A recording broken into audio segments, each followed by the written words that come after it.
decides, who really, outside of his crew, doesn't really have any friends in the media, suddenly he's going to be in Indianapolis, drive into the country and go and do a show that comes on immediately after First Take.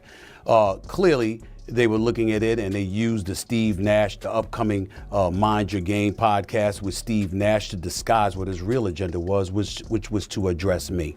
Because he continues to lie to the world about what I said and who I was pointing the finger at. To understand where this is going, you have to understand how we got here.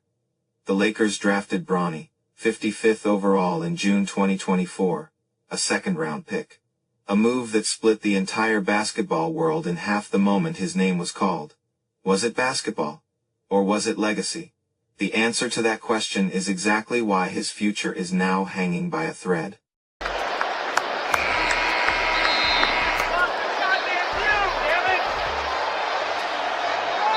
Here's what most people miss about this ownership change. It's not just that Walter is cold and analytical. It's that within weeks of closing the deal, he fired Jeannie Buss's own brothers from the front office. Her blood gone. If he'll do that to family, what do you think he'll do with a second-round pick riding his father's coattails? The answer wrote itself. I'm really, really trying to be as respectful as I possibly can be towards LeBron James.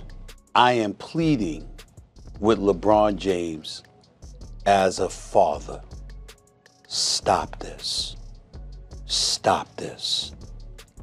We all know that Bronny James is in the NBA because of his dad. That date is everything. Before June 29th, the Lakers can release Bronny for just $1.2 million. After that date, his salary fully guarantees, so the front office has a window, a narrow, clean, cheap window, to make this decision without it costing them anything meaningful on the cap. In a summer where they're chasing big money to build around Luka Doncic, that window becomes almost impossible to ignore. Bronny James early in the season, and I highlighted the fact that at that particular moment in time, he simply was not ready. I was calling out LeBron James. LeBron James never addresses that with anybody, and for some reason, no one ever asked him about that. Wasn't it you who said that Bronny James was better than some players in the NBA right now before he was even drafted? Wasn't it you who said, if you want me, draft my son?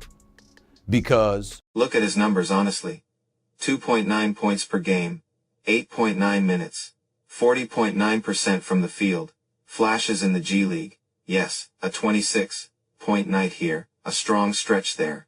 But in the NBA, the sample is small and the sample is quiet, and a merit-based front office does not hand guaranteed money to quiet. Stephen A. Hey, legit, that feels like a moment that had been brewing for a long time. He's like on a Taylor Swift tour run right now. Oh, yeah. Yeah, we're watching it. Yep. We're all seeing it. Oh, yeah. You're seeing it as well. He literally, it started off with, I didn't want to address it. Yeah, sure. I didn't want to address it. I wasn't going to address it. But since the video came out, I feel the need to address it. Yeah, on viral. Are you kidding me? If there's one person that couldn't wait to The analysts have already mapped it out. Scenario 1, LeBron stays, Bronny stays. Simple. Scenario 2, LeBron leaves.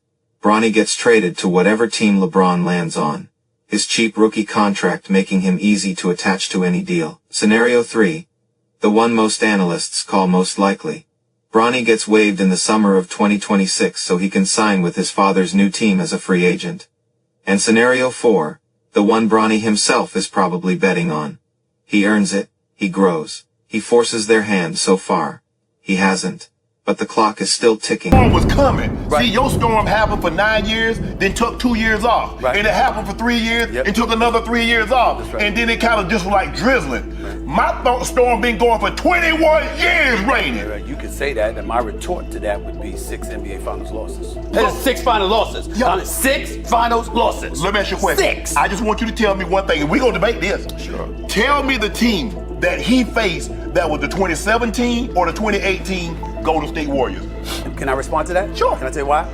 No one. Do you know why? Because none of them had Jordan. No. You don't understand that Jordan is 6-0 in NBA Finals? Yes. Do you understand that Jordan was MVP all 6 NBA Finals? Yes. Do you understand that Jordan never even allowed a final series to go 7 games? You yes. understand that? It never went 7 games. 10-time NBA scoring champion. 9-time all defensive first team. You do know that, right? Yeah. It was LeBron on both sides of the ball. Was he that down? And look at the pattern. Kyler Kelly, Bronny's own South Bay teammate, gone. Kobe Buffkin, a former lottery pick, gone at 22 years old, waved without blinking. This front office has already shown you who it is. Developmental patience is not on the menu. If they'll cut a first-round pick, they'll cut a second-round pick whose father might not even be on the team. Stephen A., have you had a conversation with LeBron since we've seen the incident? No. Would you? If he asked, which he wouldn't, but if he asked, sure. Why do you think that happened? Because we don't like each other. Right. Okay. Period. But I want to emphasize this. I respect the hell out of him. He's the second greatest player in the history of basketball. He's a global, iconic brand. What he has achieved in his career is phenomenal. I will never lack respect for him and his accomplishments. I believe Michael Jordan is the greatest I've ever seen. I don't give a damn what anybody says. I don't say that to throw shade on him. I say that because as a basketball player, I believe Michael Jordan is to be revered. Bronny James didn't ask for any of this. He didn't ask for the spotlight, the criticism, the nepotism label, or the cardiac scare that nearly ended everything before it started. He just kept showing up. But in the NBA, showing up isn't enough. Producing is, and right now, the Lakers have every tool they need to move on. A cheap contract, a new owner, and a father whose next decision changes everything. The question isn't whether Bronny deserves to stay. The question is whether anyone in that building still has a reason to keep him. And that answer is coming. Fast.